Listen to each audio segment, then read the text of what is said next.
Bismillahirrahmanirrahim. Assalamualaikum warahmatullahi wabarakatuh. Innal Waalaikumsalam. hamdalillah wassalatu wassalamu ala Rasulillah wa ala alihi wa sahbihi wa man walah. Amma ba'du.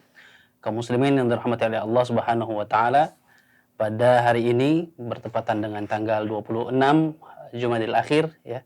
Kita sekarang berada di sesi Anda bertanya, Ustadz menjawab. Namun ya, sekali lagi dimanapun antum berada, kami senantiasa mengingatkan untuk senantiasa menjaga kesehatan antum, menjaga kesehatan keluarga antum, ya. Kemudian jangan lupa memakai masker, eh, memakai hand sanitizer dan yang lainnya, karena memang di zaman sekarang ini nikmat kesehatan itu sangat mahal sekali. Ya, pada hari ini kita sudah kedatangan Ustadz kita, Ustadz Dr. Fauzi Basultona, yang akan menjawab pertanyaan-pertanyaan kita pada hari ini. Namun sebelumnya kita akan menyapa Ustadz kita terlebih dahulu. Assalamualaikum Ustadz. Waalaikumsalam Sehat warahmatullahi. Ustadz ya? Alhamdulillah. Alhamdulillah. Nikmatillah. Jadi kita akan memulai pertanyaan ya, yang masuk kepada kami. Yang pertama ini dari Ibu Dian Ustadz, yang berdomisili di Tabanan. Jadi pertanyaannya, bagaimana menyikapi orang tua yang tidak menyukai suami berjenggot ya, dengan alasan malu, dan masih banyak sunnah Rasul yang bisa dipakai dan berjenggot ini dianggap tidak bermanfaat. Sudah dijelaskan dengan cara baik-baik dan berdasar hadis, masih saja tetap tidak suka memiliki menantu berjenggot. Jazakallahu khairan. Jadi ini nggak suka menantu yang berjenggot, Ustaz. Masya Allah, Masya Allah. Jadi bagaimana menyikapinya, bagaimana untuk menjelaskan kepada mertuanya atau orang tuanya, karena menantunya ini berjenggot, Ustaz. Fadhil, Ustaz. Baik, barakallahu fiik, Bu Dian ya. Ya, bismillah, alhamdulillah, wassalatu wassalamu ala Rasulillah wa ala alihi wa sahbihi wa wala. Amma ba'd, ya, pemirsa Bali Mengaji yang dimuliakan oleh Allah, ya, terima kasih beberapa pertanyaan yang masuk kepada kami. Yang mudah-mudahan pertanyaan ini bermanfaat untuk kita semua. Ya. Bali Mengaji mengadakan acara seperti ini tidak lain ialah untuk ya, berinteraksi dengan antum langsung, terutama pertanyaan-pertanyaan keseharian yang berkenaan dengan agama. Ibu Dian yang kami hormati, ya, perlu diketahui di dalam melaksanakan sunnah ini, ya, tentu pasti ada tantangannya, tantangan baik dari keluarga ya maupun tetangga atau masyarakat sekitarnya. Namun ketika sunnah itu disikapi dengan sabar, ya disinilah ya kenapa Allah mengatakan watawasau bis sabri, dan hendaknya kalian saling menasihati dalam kesabaran. Ya, kesabaran ini tidak ada batasnya, ya. Apalagi berhadapan dengan orang tua, ya, berhadapan dengan orang tua, tentunya kita ya, sabar di dalam melaksanakan perintah Allah Subhanahu Wa Taala, dan perintah Allah pasti ya tidak mudah untuk dilakukan, ya pasti berat ini. Itu yang pertama, ya. Kemudian yang kedua, ya, alhamdulillah ya kalau misalnya Ibu Dian sudah berupaya mengenalkan sunnah, ya, mengenalkan sunnah kepada orang tua atau keluarga lah. Karena kami pun mengalami hal yang sama, ya pasti itu awal-awal sunnah itu ketika kita kenalkan itu pasti ada omongan-omongan yang kurang enak didengar. Ya kita, ya yang penting bisa istiqomah. Kemudian yang kedua, langkah berikutnya ketika kita mengamalkan sunnah, tentunya tidak lain yang tunjukkan juga sikap, bukan hanya atributnya saja.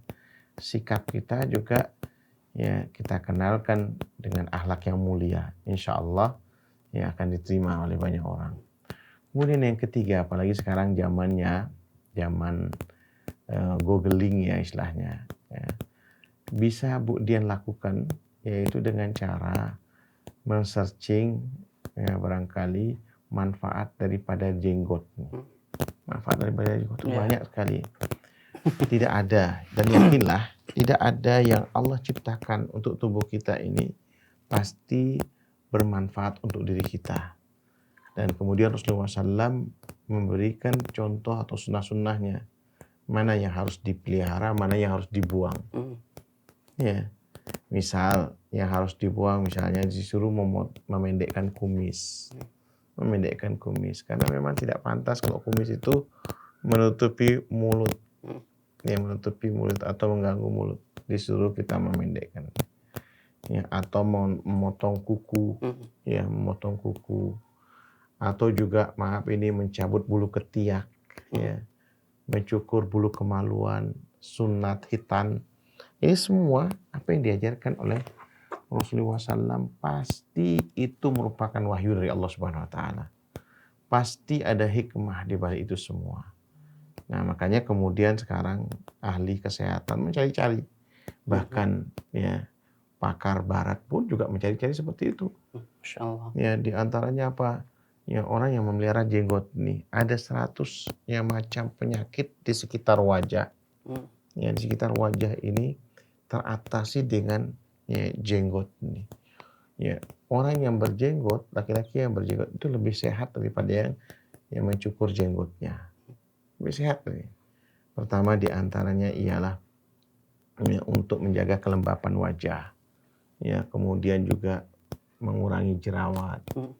Kemudian juga untuk kesehatan gusi yang ada di balik di balik pipi kita ini. Nah, ini semua manfaat ya. Saya teringat ada seorang tokoh ya dulu Z.A. Maulani ya. Dia punya istri mu'alaf yang suka baca. Ya, jurnal kesehatan di Amerika. Yaitu yang meneliti bagaimana kebiasaan daripada Rasulullah SAW. Kebiasaan daripada Rasulullah SAW. Dan semua ajaran-ajarannya Rasulullah SAW. Ternyata apa? Ketika pembahasan tentang jenggot ini, dulu Z.A. Maulani itu ditegur sama istri, "Jen, kenapa tidak mau atau Anda tidak memelihara jenggot? Padahal itu banyak sekali manfaatnya."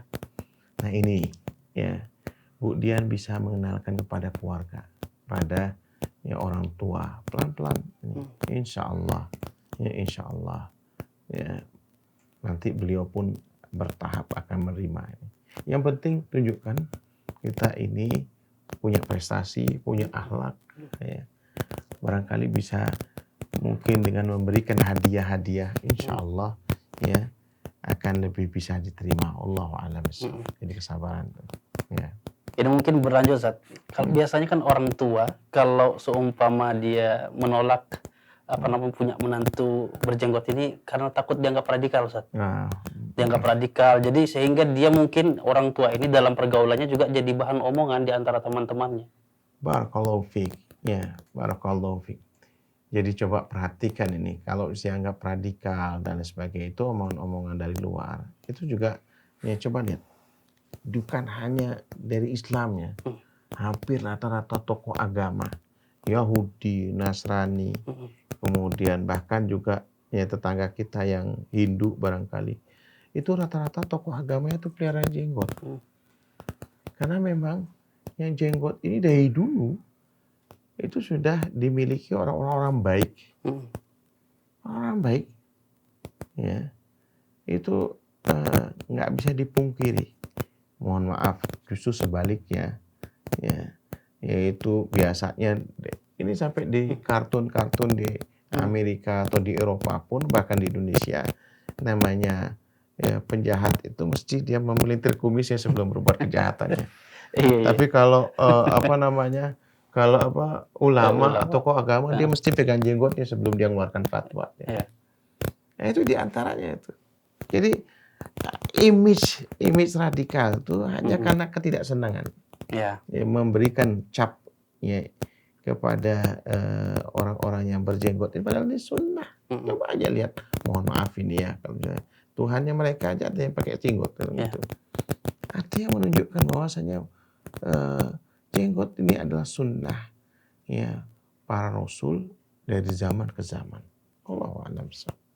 Nah, itu diantara. Baik.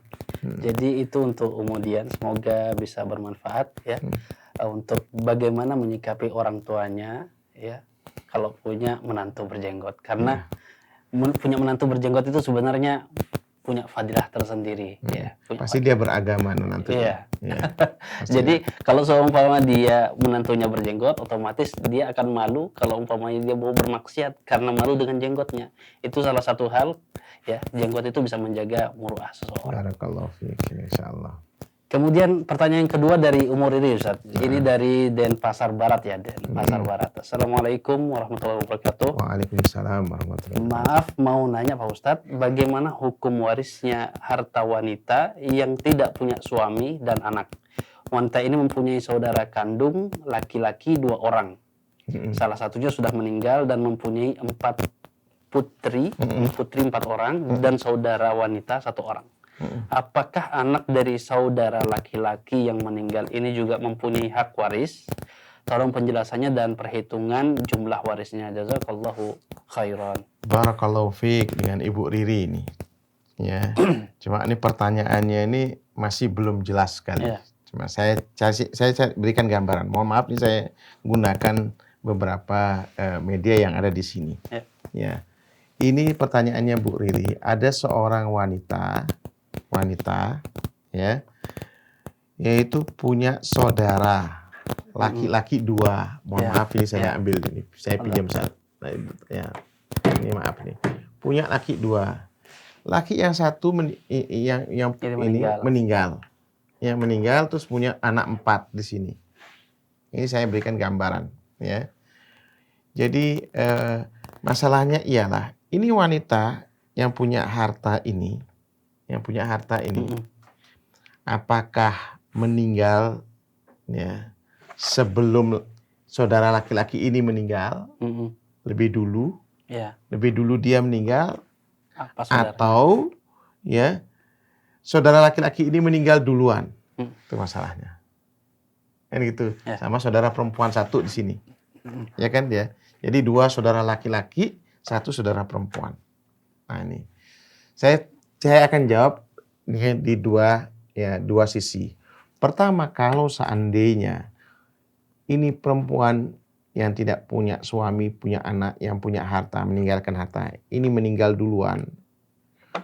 2 saudara laki-lakinya masih hidup ketika itu, ya, kemudian dia punya juga saudara perempuan, maka ini dibagi 5 dia, 2, terus kemudian dapat 1. Ya, saudara lakinya dapat 2, dapat 1 ini ya, harta itu dibagi 5. Saudaranya jadi kan dapat, betul kan? Ya. Ya, itu. Tapi masalahnya ini, jadi enak kan, 2. Yang jelas ini duluan meninggal nih, yang punya harta perempuannya. Ini karena pertanyaannya Ibu Riri ini masih ngambang, jadi saya diskusi ini. Nah, tapi masalahnya, ini wanita yang punya harta ini, punya saudara nih. Saudara lakinya duluan meninggal, yang ini yang punya anak nih. Tinggal 2 nih. Ya. Tinggal 2 Saudara. 2 saudara. 1 saudara laki, 1 saudara perempuan. Maka hartanya ini, yang wanita yang punya harta ini, dia hanya dibagikan 2 ini aja. 2 sama 1 dibagi 3, jadi 2, 1. Sementara ini yang meninggal, saudaranya yang laki yang meninggal, walaupun dia punya keturunan nggak dapat apa-apa. Itu Bu. Jadi yang ditanyakan ini adalah ponakannya saja. Ya, ponakannya ini nggak dapat apa-apa. Kalau misalnya bapaknya ini meninggalnya duluan daripada yang punya harta. Itu ini ya. Ya. Insya Allah seperti itu ya. Ibu sekalian, jadi bagi hartanya seperti itu. Wallahu a'lam bishawab. Baik. Jadi insya Allah ya, jelas ya Bu Riri. Jadi bagiannya adalah 2 dan 1. Sedangkan ponakannya tidak mendapat. Dapat apa-apa. Ya. Baik, kemudian pertanyaan yang ketiga ini dari Pak Agus. Assalamualaikum Ustadz, mohon izin bertanya, apa doanya supaya kita ditakdirkan menjadi orang yang soleh? Ini agak sedikit bagaimana gitu. Jadi ingin ditakdirkan menjadi orang soleh. Dia takut mungkin untuk menjadi orang yang tidak soleh, Ustaz. Barakallahu fiik ya Pak Agus, terima kasih banyak ini ya pertanyaannya, ya, yaitu keinginan antum untuk menjadi orang yang soleh. Ini menjadi orang yang soleh. tentu memang ya tidak mudah, ya harus memenuhi beberapa persyaratan-persyaratan yang antum harus jaga. Pertama di antaranya ialah ya berupayalah untuk menjalankan syariat agama, ya bertemanlah dengan teman yang baik karena almar'u ala dini khalilih falyanzur may yukhalil. Seseorang itu agamanya menurut temannya. Jadi antum harus berteman dengan orang-orang yang baik. Insya Allah dia akan tertular kebaikannya. Kemudian yang ketiga ya berusaha untuk ya belajar tentang agama, ya, ikut taklim para ulama, para ustadz ya. Sekarang kan tidak sulit ya kita mengikuti karena kita di dalam tubuh kita ini ada ruh dan ada jasad ya, ada ruh dan jasad ya. Yang mana makanan ruh itu adalah ilmu agama. Ya, Al-Qur'an, hadis ya, itu makanan ruh. Nah, sementara ya kalau kita tidak memberikan makanan pada ruh kita ini, maka ruh kita akan kelaparan. Ya, akan kelaparan. Nah, itu diantaranya niat-niat, yaitu kalau kita berniat harus diikuti dengan persyaratan ya yang mendukung untuk mendapatkan semua yang ada di ya, dalamnya agar kita ini benar-benar ya mencapai apa yang kita inginkan. Kemudian yang berikutnya tidak lupa berdoa kepada Allah Subhanahu wa taala. Ya, doa-doa yang kita minta misalnya Allahumma inni as'aluka minal khairi ya ulihi ajilihi wa ajilih. Ya Allah ya Tuhan kami, aku memohon kepada Engkau ya Allah kebaikan ya seluruhnya, yaitu dengan segera ataupun ditunda. Ma'alimtu minhu wa ma lam a'lam. Apa yang aku ketahui ataupun yang tidak aku ketahui dan seterusnya. Atau kemudian juga kita meminta kepada Allah Subhanahu wa taala yaitu doa-doa di zikir pagi dan petang. Ya kan? Rabbi as'aluka khaira ma fi hadzal yaum wa khaira ma ba'dahu wa a'udzubika min syarri ma fi hadzal yaum wa syarri ma ba'dahu. Rabbi a'udzubika minal kasali wa su'il kibar. Wa su'il kibar itu di antaranya. Agar kita ini jangan sampai kemudian ya menjadi orang tua yang buruk. Ya kita minta perlindungan pada Allah Subhanahu wa taala. Dan banyak doa ikhwas sekalian. Di antaranya doa Sa'ad bin Abi Waqqas ya. Yang diajarkan oleh Rasulullah SAW. Jadi dikisahkan oleh tabi'in muridnya Sa'ad bin Abi Waqqas. Itu menceritakan ini Sa'ad dia punya anak 31. Masya Allah, banyak sekali. Ya kan anak kita berapa? Masya Allah, banyak sekali. 31 anaknya. Ya, 14 perempuan, 17 laki-laki. Masya Allah, banyak sekali. Kata tabi'in ini yang meriwayatkan daripada Sa'ad bin Abi Waqqas, ini Sa'ad ya katanya tabi'in ya yaitu ketika mengajarkan ini Sa'ad bin Abi Waqqas mengajarkan kepada beliau kepada anak-anaknya ini seperti seorang guru mengajarkan baca tulis. Artinya anaknya hafal semuanya itu. Itu apa tuh Pak doa itu? Ya ini yang ditanyakan oleh Pak Agus tadi ya. Pak Agus nih. Yaitu apa? Ya apa namanya? Allahumma inni a'udzubika minal jubni wa a'udzubika an uradda ila ardalil umuri wa a'udzubika min fitnatid dunya wa a'udzubika min adzabil qabri. Ya, dalam satu riwayat Allahumma inni a'udzubika minal jubni wal bukhli. Ya Allah ya Tuhan kami, aku berlindung kepada Engkau ya Allah dari sifatnya pengecut dan sifat bakhil. Wa a'udzubika an uradda ila ardalil umuri. Dan aku berlindung kepada Engkau ya Allah dari umur yang rendah. Ulama mengamaknai apa? Umur yang rendah ini yaitu hari tua yang pikun. Ya, di antaranya ada juga ulama yang mengartikan apa? Yang dulu barangkali apa namanya dulu dia masa mudanya barangkali melakukan keburukan-keburukan, kejahatan-kejahatan. Kemudian Allah berikan hidayah, lalu hijrah, kumpul sama orang-orang baik. Nah dia minta berlindung pada Allah. Ya Allah jangan sampai kau kembalikan, ya, kau kembalikan aku di dalam ya umur yang terendah tersebut, ya umur yang terendah tersebut. Nah ini, ya. Jadi ini Pak Agus, Masya Allah kalau antum amalkan saja, ya amalkan apa yang Rasulullah SAW ajarkan doa-doa itu insya Allah. Dan terutama doa pagi dan petang itu. Allahu a'lam bishawab. Ya insya Allah ya, semoga bisa diambil pelajarannya untuk Pak Agus, bagaimana untuk menjadi orang soleh, banyak doa ya, dan itu bukan hanya sekedar untuk dipelajari, tapi untuk diamalkan. Kemudian ini yang keempat adalah dari Fulanah. Pertanyaannya adalah, apakah membaca Al-Quran harus menghadap kiblat juga? Kemudian ketika membaca Al-Quran, di tengah membaca bertemu tanda kubah masjid. Apakah harus sujud dan doanya apa? Barakallahu fiik. Ini banyak ini sebenarnya nih pertanyaan Ini tentang 3 ibadah. langsung, Ustaz.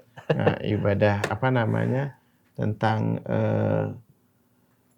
sujud tilawah ini. Ya, sujud tilawah ini teman-teman sekalian, ya. Banyak sekali ya apa namanya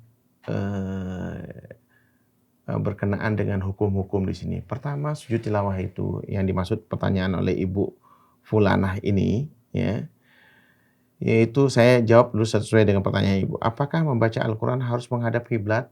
Ya, enggak mesti harus menghadap kiblat. Ya, kapan saja, di mana saja. Ya, misalnya duduk di mobil, membaca Al-Quran. Jadi kemanapun arah mobil, ya, atau kendaraan kita, ya kita boleh-boleh saja, ya kan itu.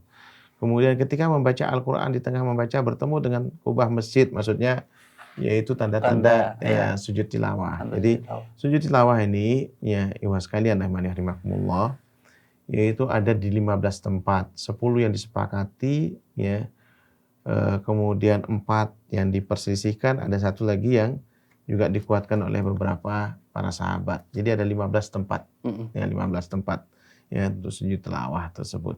Ya, masalahnya ialah ya apa namanya dan apa yaitu ya doanya. Pertama sebelum kita membahas tentang doanya, ya, yaitu sujud tilawah ini bisa nanti bertemu di waktu sholat atau di luar sholat.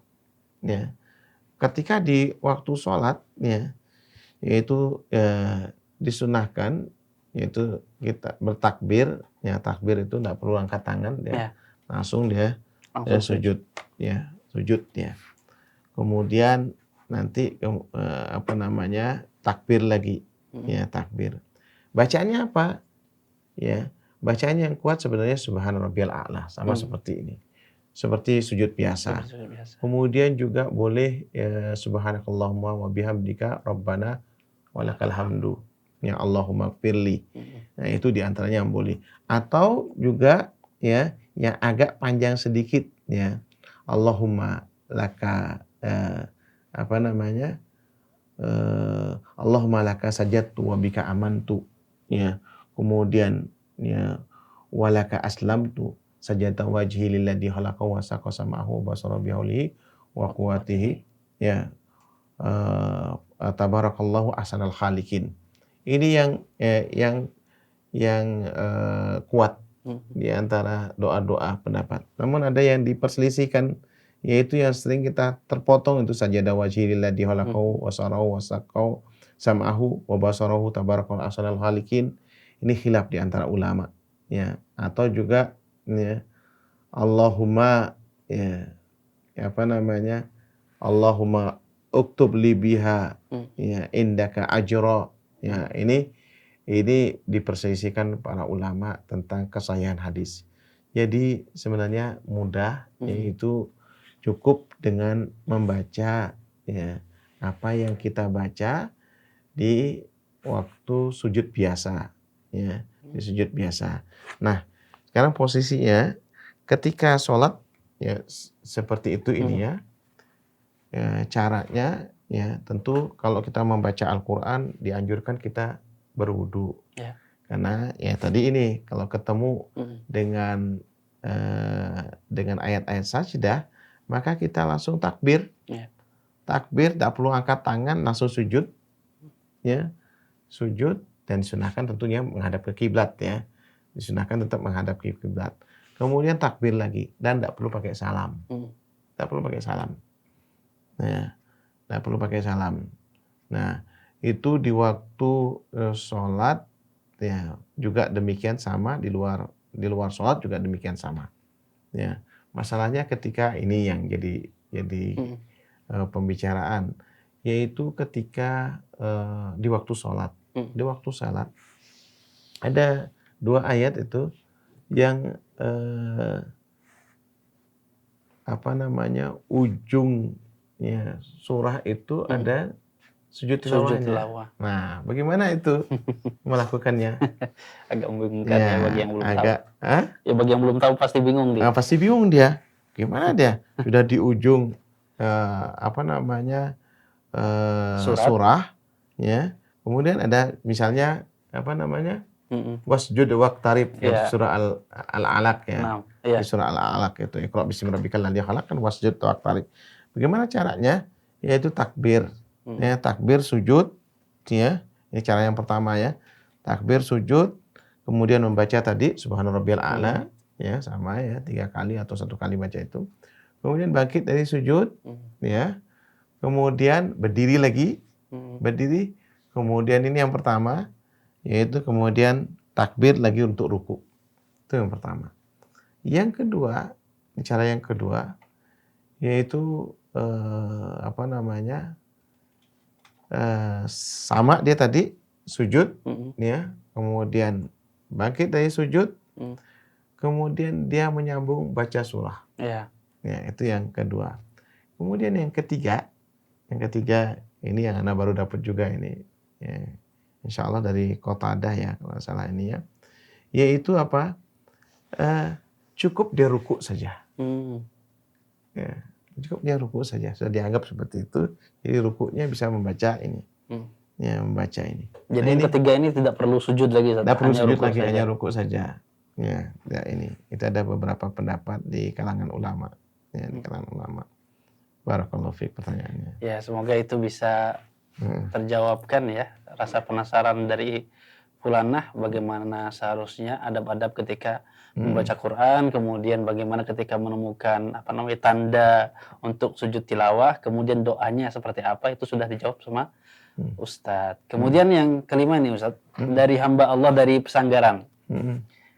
Mau tanya Ustadz, Assalamualaikum warahmatullahi wabarakatuh. Ketika saya bekerja dalam sebuah proyek di perusahaan dan di sana saya pun terdapat koperasi perusahaan yang di dalamnya ada aktivitas riba. Kemudian koperasi tersebut memberikan konsumsi untuk pekerja yang bekerja lembur dan snack untuk konsumsi saat bekerja. Apakah konsumsi tersebut termasuk haram karena diberikan dari koperasi yang di dalamnya terdapat aktivitas riba? Atau gimana Ustaz? Mohon penjelasannya. Barakallahu fiik. Masalahnya beliau ini sudah tahu kan gitu. Jadi kalau enggak tahu enggak usah gitu loh. Ya, barangkali ada yang ngebosi, barangkali yang traktir ya. Tapi kalau antum tahu, minimal dia ini syubhat. Minimal syubhat. Ya, antum harus hindari. Ya, dan ini Masya Allah, ini orang ini warok berarti ini kan. Ya, hamba Allah ini, Masya Allah ini warok nih. Sifat kehati-hatiannya. Jadi kalau antum mau lebih hati-hati ya, dengan warok ini minimal hukumnya syubhat ya. Tidak jelas tuh. Lebih baik kita hindari. Ya, apa salahnya kita nahan diri untuk tidak makan selama lembur tersebut, atau antum bawa snack sendiri kan gitu. Lebih baik seperti itu. Barakallahu fiik. Ini jarang ya. Ini menunjukkan, mohon maaf Anda bukan ya ini ya, tapi ya insya Allah ya, salah satu tanda kebaikan dari orang yang wara, yang menjaga dari hal-hal yang haram, ini sulit untuk kita lakukan. Tapi kalau antum punya kebiasaan seperti ini, wallah antum terjaga daripada api neraka insyaallah seperti itu. Allahu a'lam. Iya, itu untuk hamba Allah ya. Semoga yang tadi itu antum minimal dijauhi, karena subhat itu jatuhnya lebih ke haram Ustaz ya. Ya. Subhat. Ya, lebih mendekati ke haram. Mendekati ke haram. Barakallahu fiik. Kemudian pertanyaan selanjutnya ini dari Abah Hamzah dari Banyuwangi nih Ustaz. Ya. Bolehkah kita sholat 5 waktu dan Jumat di rumah saja? Karena kita sering ke masjid tapi selalu tertutup, tidak ada jamaah sama sekali. Ya ini mungkin gara-gara corona ya Ustaz, bagaimana Ustaz? Barakallahu fiik. Jadi teman-teman sekalian, ya di daerah kita di Indonesia ini kadang-kadang pandeminya itu berubah-ubah, ya berubah-ubah. Di Bali saja, ini kayaknya dari Banyuwangi yang pertanyaannya. Ya. Ya, ya betul dari Banyuwangi. Itu pun ya berubah-ubah. Jadi antar kabupaten itu berubah-ubah. Iwas sekalian lebih baik kita mentaati pemerintah, ya, karena tidak mungkin ya tanpa kebersamaan kita akan memerangi ya virus ini. Jadi kita harus ya benar-benar mengikuti apa yang disarankan oleh pemerintah, ya pemerintah setempat. Karena memang tujuannya tidak lain ialah untuk ya sesegera mungkin ya selesai daripada corona ini. Ya, selesai daripada corona ini. Barangkali Abu Hamzah, kalau seandainya antum berumur ya misalnya di atas 60-an, maka lebih baik antum menjaga kesehatan. Ya, menjaga kesehatan antum karena memang sudah banyak yang terpapar dan dipanggil oleh Allah Subhanahu wa taala. Walaupun itu merupakan takdir dari Allah Subhanahu wa taala. Ya, terutama bagi siapa saja ikhwah yang punya penyakit bawaan ya, dan ini lebih mudah terkena daripada corona ini karena dia akan mempercepat. Ini wabah ya Mas kalian. Taun ya, hampir sebagian ulama mengatakan adalah taun, yang mana dibenarkan untuk sholat di rumah. Ya, sholat di rumah. Kalau seandainya keluarga antum keluarga besar, barangkali bisa mendirikan Jumatan. Ya, mendirikan Jumatan. Tapi kalau seandainya keluarga antum kecil, ya tidak usah, kembali kepada duhur. Ya, kembali kepada duhur. Dan ini udzur syar'i yang dibenarkan.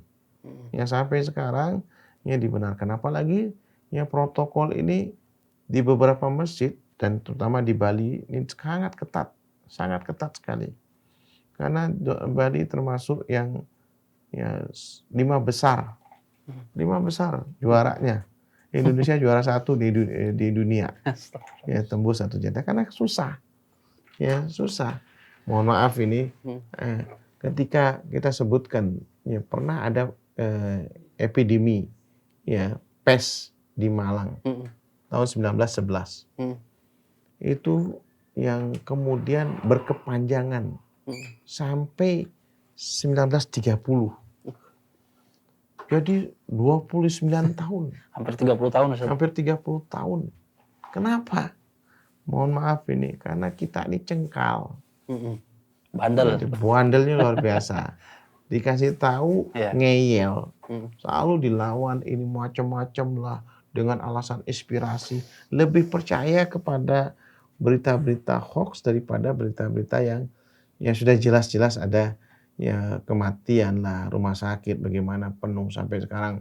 Kemudian hotel-hotel yang kosong itu dipakai untuk pasien-pasien COVID ini. Dan Mas kalian tanya kepada yang sudah pernah mengalaminya. Sangat menyakitkan. Lah qadarullah ya, mudah-mudahan jangan sampai Allah takdirkan kita semua. Mudah-mudahan antum yang bertanya ini juga diberikan kesehatan. Ini masih boleh darurat. Ya, darurat. Yaitu jangan kemudian berkelahi sama takmir masjid ketika dihalangi untuk sholat Jumat. Memangnya lu yang punya masjid apa? Sering ada ucapan-ucapan seperti itu, kasihan. Wallah stres takmir masjid. Dan barakallahu fiik para takmir yang masjid yang sangat memperhatikan ini. Yaitu dalam rangka pencegahan. Karena tempoh hari pernah khutbah Jumat di depan mana ini? Mana batuknya keras-keras.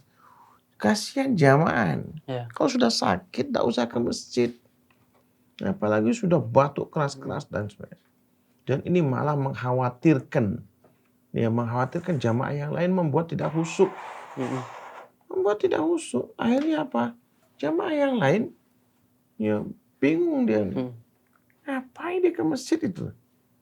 Udah sakit dan itu kalau udah sakit tuh udur namanya. Nggak perlu ke masjid. Nah, Abah Hamzah, Masya Allah, antum mengingatkan kita semua. Ya, mengingatkan kita semua. Ya namanya sholat ya di musim pandemi ini ya banyak rusak.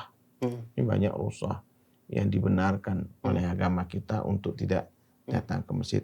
Dan insya Allah ini yang kita kelebihan agama kita. Antum yang punya kebiasaan, teman-teman yang punya kebiasaan sholat 5 waktu di masjid, lalu terhalang dengan adanya wabah ini. Insya Allah pahalanya tetap jamaah di masjid. Insya Allah seperti itu Abah Hamzah. Mendapatkan pahala. Jadi tidak usah khawatir dengan itu. Lebih baik jaga kesehatan daripada sakit dan berdosa ya, teman-teman sekalian ini. Orang yang sakit kemudian dengan sengaja menularkan penyakitnya kepada kita. Nah, ini yang dilarang oleh agama. Allahu a'lam. Ya.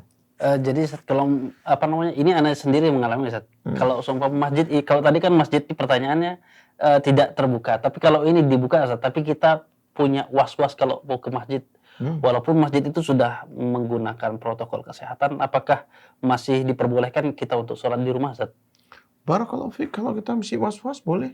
Boleh ya? Boleh,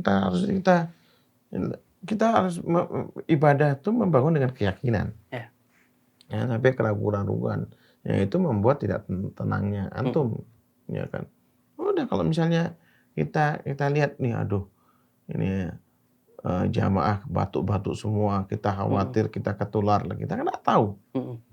Karena namanya corona ini 1000 wajah istilahnya. Lebih baik kita jaga kesehatan, jangan sampai kita ya la qadarullah ya, kemudian kita nekat, kemudian kita barangkali imun kita kuat. Ya, tapi mungkin imun keluarga kita tidak kuat. Ya. Dan beberapa banyak sekarang yang jadi korban. Wah, ini sekarang kematian hampir setiap hari. Di Bali ini hampir setiap hari kematian. Na'udzubillah min dzalik. Ya.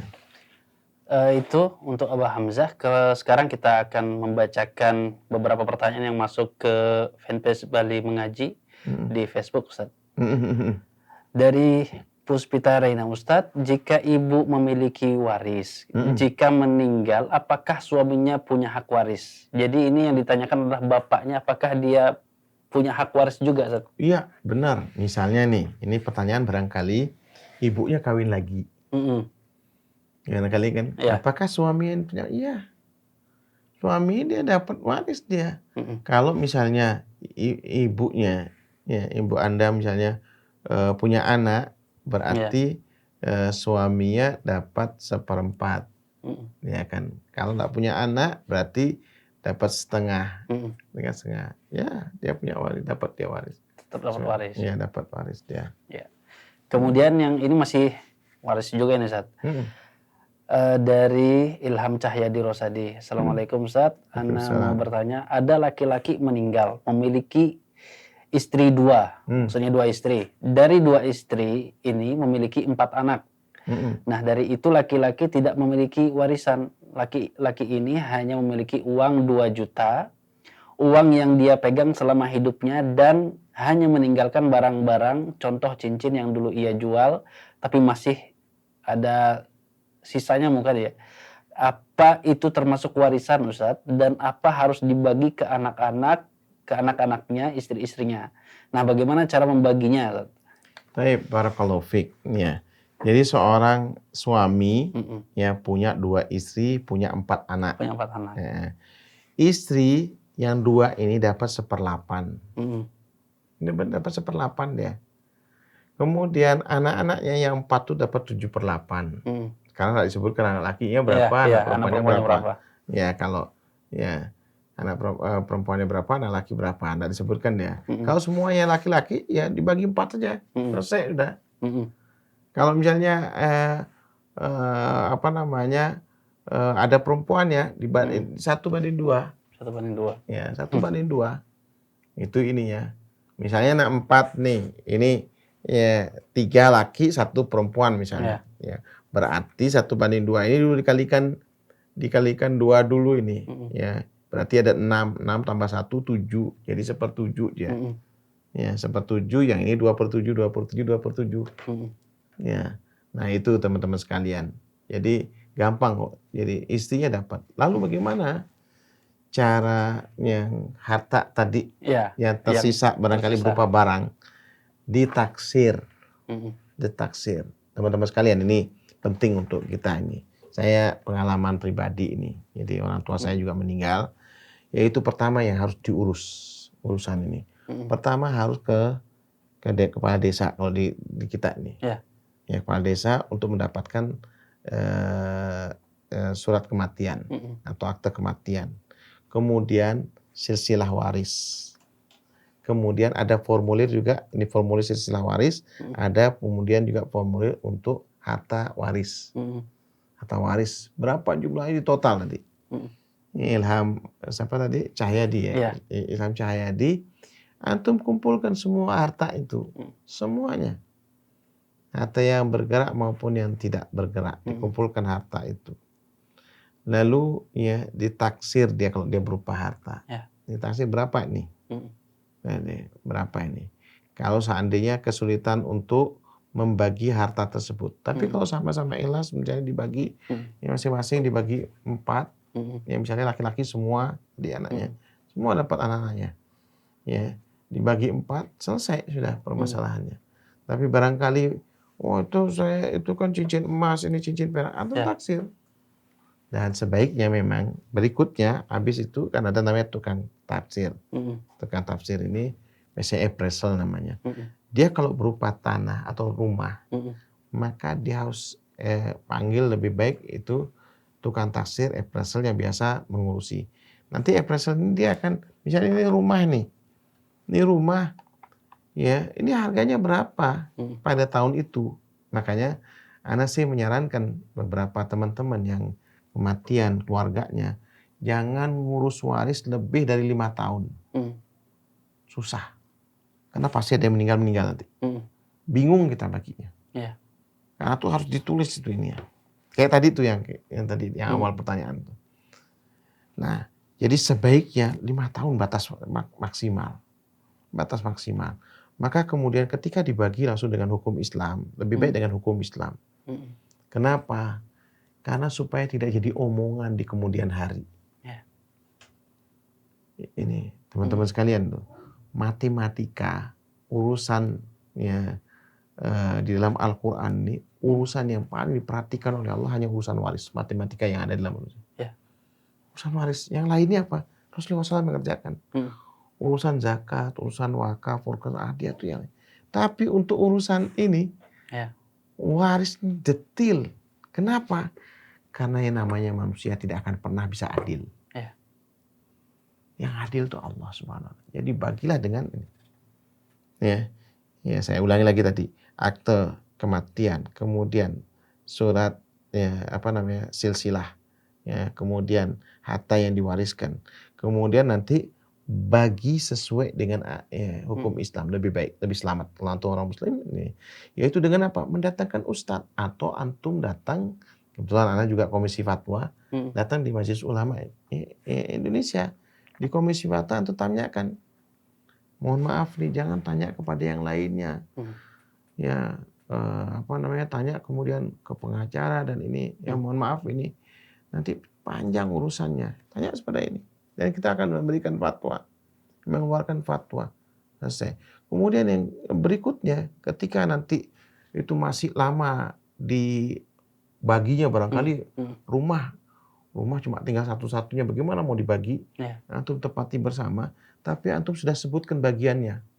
Maka pengadilan agama itu menyediakan penetapan ahli waris. Sama hartanya itu ditetapkan sudah, di stempel, ketok palu. Nah, barangkali wallahu alam. Ilham misalnya, sudah berkeluarga misalnya. Dia antum sudah berkeluarga. Lah qadarullah, Anda tidak ceritakan, barangkali kita meninggal duluan. Maka apa? Anak istri kita sudah dapat bagian. Dengan adanya buku ya yang distempel di pengadilan agama. Nah, ini teman-teman sekalian, ini jarang kali diperhatikan. Alhamdulillah Anda melakukan semua ini sehingga apa? Kalau misalnya kita meninggal duluan, anak istri kita sudah dapat dia, ini udah bagiannya. Dan itu ada payung hukumnya, bukan dengan omongan, bukan hanya dengan tulisan biasa, bukan dengan tulisan biasa. Antum tentu ada penguatnya nanti dari komisi fatwa, dia mengeluarkan itu surat penetapan juga. Nanti antum lebih dikokohkan lagi, yaitu datang ke pengadilan agama untuk menstempel tuh. Nah ini teman-teman sekalian, ini jarang orang lakukan dan ini kalau misalnya tidak diurus, ini yang jadi masalah. Itu namanya menyisakan bom waktu. Misalkan bom waktu, semuanya bakal nunggu semua. Sampai keturunan-keturunan nanti.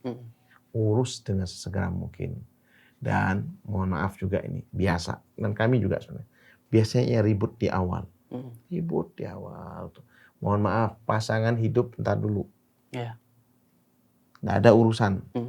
Jadi yang kita ini adalah ya semua anak yang hubungan langsung dengan yang meninggal.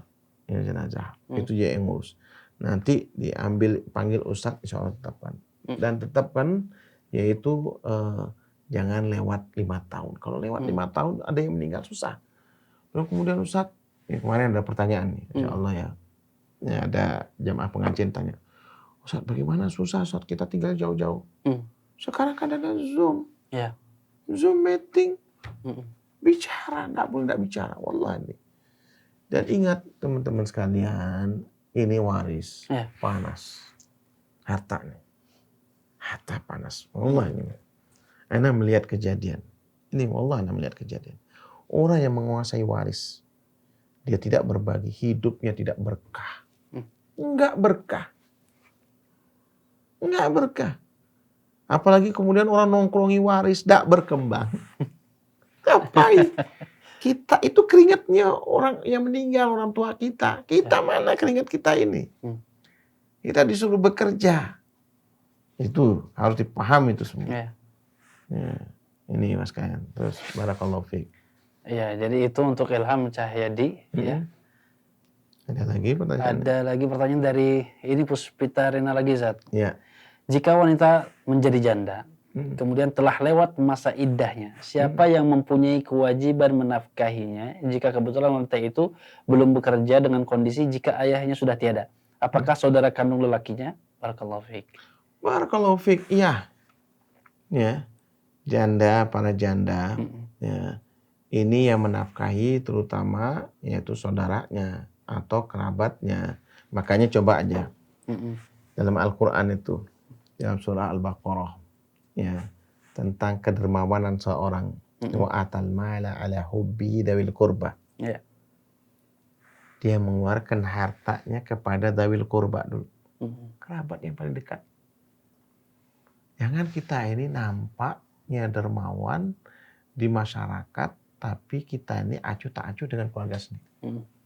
Antum lihat saudara-saudara antum. Lihat saudara-saudara antum. Tentu juga saudara-saudaranya jangan kemudian manja. Ya janda ini kalau bisa bukan jadi sebagai, ya mohon maaf ini, hanya sebagai orang konsumtif, tidak produktif. Ya kita, ya apa yang bisa kita bantu. Dan juga kita harus memaklumi juga, ya saudara kita ini berapa tanggungannya. Jangan kemudian kita juga justru merusak. Berapa sanggupnya dia mau membantu. Nah, berapa sanggupnya dia bisa membantu. Jangan kemudian memberatkan keluarga. Ini kadang-kadang ya saudara-saudara ini inilah kakak saya kan kaya atau adik saya kaya, nggak mau kerja. Ini keliru. Mestinya kita harus juga kerja. Para janda pun antum anti cari ya pekerjaan yang halal. Misalnya apa sekarang nanti di rumah bisa sekarang ya online, yaitu sekarang alhamdulillah beberapa ya para janda nih bisa bisnis online dan sebagainya. Atau barangkali masjid terdekat, ya. Ana dulu pernah mondok di Bangil. Ada Masjid Manarul Islam. Ya, betul memang pengurusnya orang kaya ya. Allah yarhamu, masya Allah. Itu beliau itu ya menafkahi para janda di Bangil semuanya. Masya Allah. Banyak ya, masya Allah nih. Makanya ketika beliau meninggal, ya Allah semua ya. Ya, sekarang alhamdulillah ada yang menggantikan posisi beliau nih. Ya posisi beliau. Wallahi ya Mas kalian ini orang-orang yang mulia ini susah. Ya susah untuk dicari ini nih. Makanya kita juga mestinya memperhatikan ini. Ya masjid kalau misalnya ada lebih, mungkin kita bisa mendata berapa kemampuan masjid untuk memberikan para janda tersebut. Barangkali juga ada yang tidak punya sanak famili. Ya. Ya, sanak famili. Maka ini ya ada kewajiban ya kaum muslimin lah untuk membantu. Ya. Dan juga kadang-kadang, mohon maaf ini ya kita, ada juga para duda. Ya. Ya, bisa lah dibina dan dibini. Nah, ya, Iya. jangan kita malu-malu dalam hal seperti ini. Iya. Nah, itu ini ya. Allahu a'lam. Nah, ya. Kemudian yang berikutnya pertanyaan, apakah dari Ibrahim Jufriono, apakah afdol dalam belajar itu menghadap kiblat, Ustaz? Kemudian lalu bagaimana dengan pengajarnya yang berlawanan arah? Syukran. Barakallahu fiik. Kalau di Madinah biasanya pengajarnya itu yang menghadap ke kiblat. Ya, kita lihat masyayikh ya, para ulama di Madinah semuanya para ulama itulah yang kemudian yang memberikan taklim ya. Itu yang menghadap ke kiblat. Jadi jamaah yang kemudian membelakangi kiblat. Ya, kita lihat Syekh Anis, ya masyayikh lah. Saya dulu anak punya guru-guru Syekh Hamad Al-Ansari rahimahullah, kemudian Syekh Umar Fulata, ya Syekh Abdul Muhsin Al-Abbad, kemudian sekarang anaknya Syekh Abdul Razak, ya hafidhahumallah, ya Syekh Abdul Muhsin masih hidup kan? Masih hidup sampai Syekh Abu Bakar Zazairi, Masya Allah nih. Kemudian Syekh Atiyah Salim, itu semua rata-rata mereka ketika mengajar, ya beliau-beliau ini semuanya menghadap ke kiblat. Ya, cuma mungkin di saat di kita sekarang ini karena sound system ada di mihrab sehingga mau tidak mau ya imamnya yang atau ustadznya menghadap ke ke jamaahnya menghadap ke kiblat. Jadi enggak masalah sebenarnya, tidak mesti harus jadi persyaratan. Apalagi barangkali di masjid sana mempunyai ruangan khusus yang bisa ada sekarang harusnya media dakwah itu harus ada kamera, harus ada tempat ini. Mungkin ada di ruangan-ruangan itu lebih bagus lagi lah. Ya. Jadi masjid itu sedikit kreatif, jangan hanya dananya masjid hanya untuk celengannya hanya untuk bayar air dan ini, belilah ya media dakwah yang sekarang lebih bisa bermanfaat untuk yang lainnya, tidak hanya yang orang di dalam masjid saja. Apalagi masa corona ini. Ya. Barakallahu fiik ini. Masih ada lagi pertanyaan? Itu saja. Di YouTube tidak ada ya? Ya mungkin itulah beberapa pertanyaan yang telah sampai kepada kami dan semuanya insya Allah sudah dijawab oleh Ustadz Fauzi. Semoga bisa memberikan pencerahan. Apabila masih ada pertanyaan-pertanyaan, masih bisa dikirim ke fanpage Bali Mengaji, baik di Facebook ataupun di YouTube. Ya. Dan marilah kita sama-sama menutup kajian kali ini. Sesi Anda bertanya Ustaz menjawab dengan doa kafaratul majelis. Subhanakallahumma wa bihamdika asyhadu an la ilaha illa anta astaghfiruka wa atubu ilaik. Assalamualaikum warahmatullahi wabarakatuh.